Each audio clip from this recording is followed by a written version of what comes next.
Morning to मेरे प्यारे प्यारे बच्चों।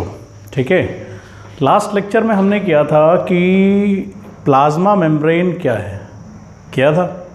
तो प्लाज्मा मेम्ब्रेन हमको पता चल गया था कि क्या क्या था। अगर मैं देखूं तो बायो के अंदर हम 9th बायो में क्या पढ़ रहे थे, प्लाज्मा मेम्ब्रेन के बारे में पढ़ा था हमने। अब हम उसी को लिखेंगे।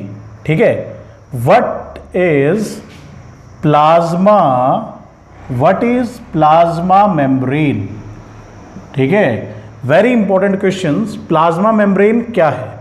ठीक है, सबसे पहला पॉइंट लिखोगे plasma membrane.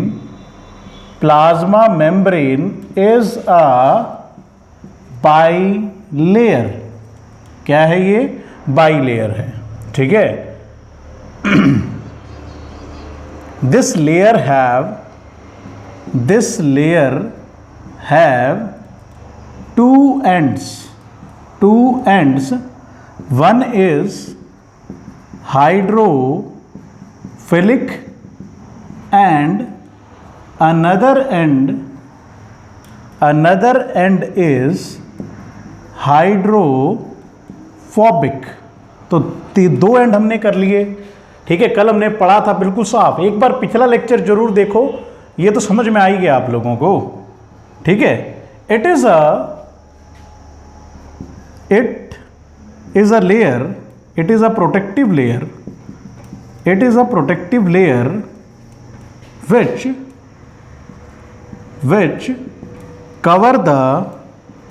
which cover the whole cell। बहुत इंपॉर्टेंट लाइन है। पूरे के पूरे सेल को कवर कौन करती है?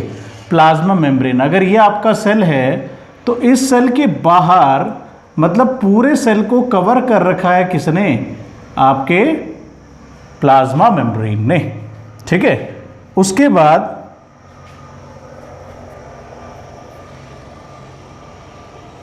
it is a protective layer which cover the whole cell, and this layer separate the cell component with external environment। very important line। ठीक है, ये लेयर क्या करती है? सेपरेट करती है एक्सटर्नल एनवायरनमेंट के साथ। अब आपको पता है, देखो एक सेल और है तो इसके ऊपर भी प्लाज्मा मेम्ब्रेन की कवरिंग है, याद रखें। दूसरा सेल है, प्लाज्मा मेम्ब्रेन की कवरिंग है, ताकि देखो अब एक सेल है बच्चा, ये सेल, इसके ऊपर एक और सेल, जेली लाइक सबस्टांस होता है, तो शायद वो एक कंपोनेंट दूसरे कंपोनेंट में चला जाए तो सेल की तो इंटरमिक्सिंग हो जाएगी। तो उसको कवर करने के लिए इस तरह की लेयर भगवान ने, कुदरत ने बना रखी है। ये बात आप याद रखिए, बिल्कुल सिंपल है। प्लाज्मा मेम्ब्रेन एक बाइलेयर है। बाइलेयर में एक हाइड्रोफिलिक और हाइड्रोफोबिक, आपको पता है, एक पानी को लविंग होता है और एक तेल को लविंग करता है, और प्रोटेक्टिव लेयर होती है। This layer separate the cell component with the external environment. तो इतना आप स्क्रीनशॉट ले लीजिए इस चीज को। ठीक है, आगे मैं कराता हूं आपको, 10 सेकंड का टाइम देता हूं, आप इसका स्क्रीनशॉट ले लो। ठीक है, उसके बाद अब हम करते हैं, आई होप समझ में आ रहा होगा कि सेल किस तरीके से कवर है। उसके बाद इसकी जो इंपॉर्टेंट कंडीशन है, वो कंडीशन क्या है? It is semi permeable. It is a semi permeable. अब क्वेश्चन यहां से अराइज होता है कि इसको सेमी परमिएबल क्यों कहा जाता है?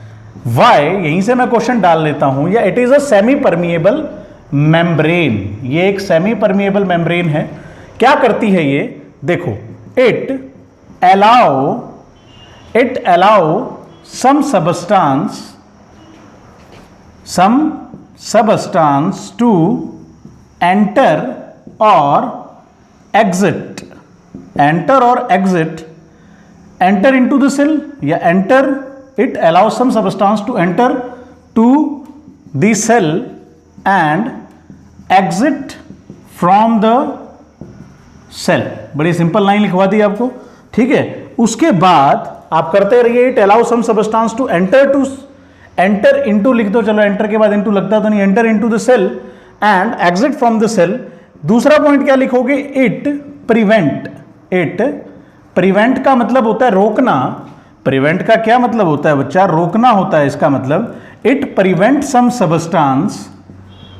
Substance to enter into the cell and exit from the cell. ठीक है, it prevents some substance to enter into the cell and exit from the cell. रोकती भी है और अलाउ भी करती है। That's why this is the biggest reason, this is the biggest reason, this is the biggest reason, this is the biggest reason,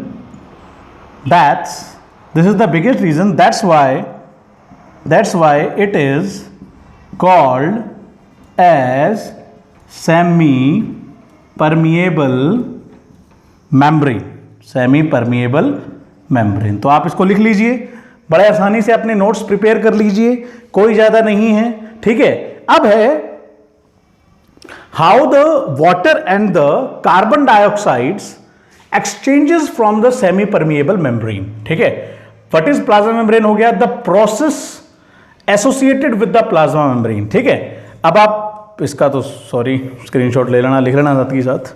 ठीक है, उसके बाद सेमी परमिएबल मेम्ब्रेन हो गया, उसके बाद क्या है, व्हाट इज, ठीक है, अब आगे क्या लिखोगे, CO2 and O2 exchanges through plasma membrane, exchanges through plasma membrane by the process named as diffusion, ठीक है। अब डिफ्यूजन क्या होता है, आपने पहले तो डिफ्यूजन का मतलब पढ़ा कि कोई चीज किसी में डिफ्यूज हो जाती है। यहां डिफ्यूजन का मतलब अलग है, बायोलॉजी में डिफ्यूजन का मतलब होता है, diffusion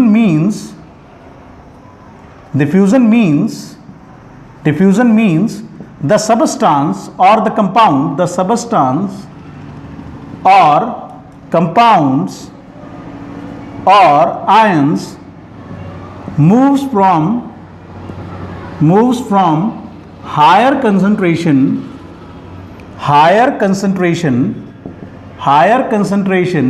to lower concentration, very important।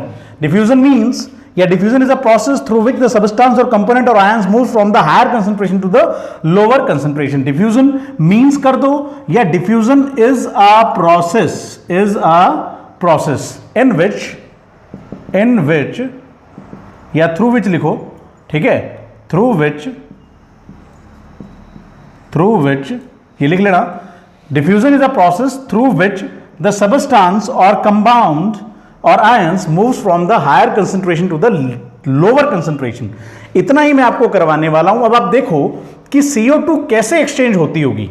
देखो अब इस प्रोसेस को मैं यहीं बना देता हूं, ठीक है, कि CO2 कैसे एक्सचेंज होगी। देखो मान लो ये सेल है, इस सेल में CO2 की कंसंट्रेशन ज्यादा होगी, किससे, बाहर के एनवायरनमेंट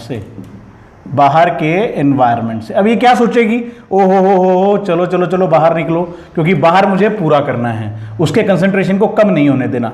तो CO2 बाहर आ जाएगी, यहां पे CO2 की कंसंट्रेशन अब धीरे धीरे कम हो जाएगी, मतलब पहले इतनी मैक्सिमम थी तो कम होती बिल्कुल कम हो गई। अब इसी तरीके से अगर मैं O2 की बात करूं, यहां O2 नहीं है तो बाहर से O2 अंदर आ जाएगी और CO2 कहां चली जाएगी, बाहर चली जाएगी, क्योंकि सेल को तो O2 चाहिए भैया। सेल को जब रेस्पिरेशन रिएक्शन करनी होती है C6H12O6 तो प्लस उसको ऑक्सीजन चाहिए होता है, ठीक है ना। उसको रिड्यूस होने के लिए क्या चाहिए होता है, ऑक्सीजन चाहिए होता है। किस में रिड्यूस होने के लिए, एनर्जी में रिड्यूस होने के लिए। जब ये माइटोकॉन्ड्रिया में काम हो रहा होता है तब वहां से क्या रिलीज होती है, CO2 रिलीज होनी शुरू हो जाती है, वाटर भी रिलीज होता है, ठीक है। तो इस तरीके से गैसेस, और मैंने कल बताया था कि स्पेशल टाइप ऑफ चैनल्स होते हैं। ये बात भी लिख लो कि नोट डाल के लिखो कि plasma membrane have special type of have special type of channels, have special type of channels और special type of channels लिख दो through which the ions are exchanged, the ions are exchanged। ठीक है, तो नोट डाल के लिख दो। आई होप समझ में आ रहा होगा आपको। रेस्पिरेशन की रिएक्शन मैंने इतने अच्छे से नहीं बताई आपको कि रेस्पिरेशन में क्या होता है। आपको ग्लूकोज चाहिए, ग्लूकोज होता है आपके पास, O2 आप इसमें जैसे ही ऐड करते हो तो आपका एनर्जी रिलीज होना शुरू हो जाता है। तो उसके लिए आपको CO2 को बाहर निकालना होगा, O2 को अंदर लेना होगा। तो वो सेल है, सेल को एक बहुत बड़ा इमेजिन करो कि सेल है, उसमें O2 आ रही है, CO2 जा रही है। ऐसे ही पानी का काम है, तो पानी का काम हम कल वाले लेक्चर में करेंगे। गर्मी बहुत है भाइयों, इसीलिए ज़्यादा बड़ी क्लास हो नहीं पाती, लेकिन उम्मीद है आप लोग पढ़ते रहियो। बायो भैया देखो, मेहनत करो। 9th की बायो बहुत इंपॉर्टेंट है और बच्चे बहुत थोड़ा सा देख रहे हैं, ना के बराबर है। इसीलिए आप लोगों से गुजारिश है, देखो देखो देखो और वीडियो पूरी देखोगे तभी कुछ समझ में आएगा, नहीं तो मेहनत करने का क्या फ़ायदा है। मेरे को तो ऐसा लगता है यार चलो कि मैं तुम्हारे साथ इंटरेक्शन में हूँ, तुम्हारे लिए कोशिश कर रहा हूँ, नहीं तो मैं भी सीधा लिख के सारे काम करके ऐसे ही सीधा मतलब बता के नक्की कर सकता हूँ, मेरे को 2 मिनट लगेंगे। लेकिन फिर भी I work for you. 9th के बच्चों के लिए स्पेशलाइज वर्क है। रीजनिंग का काम भी करते रहिए, बायो का काम भी करते रहिए भैया। NTSC जिन 10, 12, 15 बच्चों ने देना है, मेहनत करो, मेहनत करो गधो, मेहनत करो। जितनी मेहनत करोगे उतना बेनिफिट है, नहीं तो कोई फ़ायदा नहीं है। तो आई होप आप लोगों को समझ में आ रहा होगा। मेरी कहानी, मेरा गुस्सा, मेरी बातें सब समझ में आ रही होंगी। इसीलिए मेहनत करते जाओ, नहीं तो पिटोगे। मेहनत करो जितनी हो सकती है।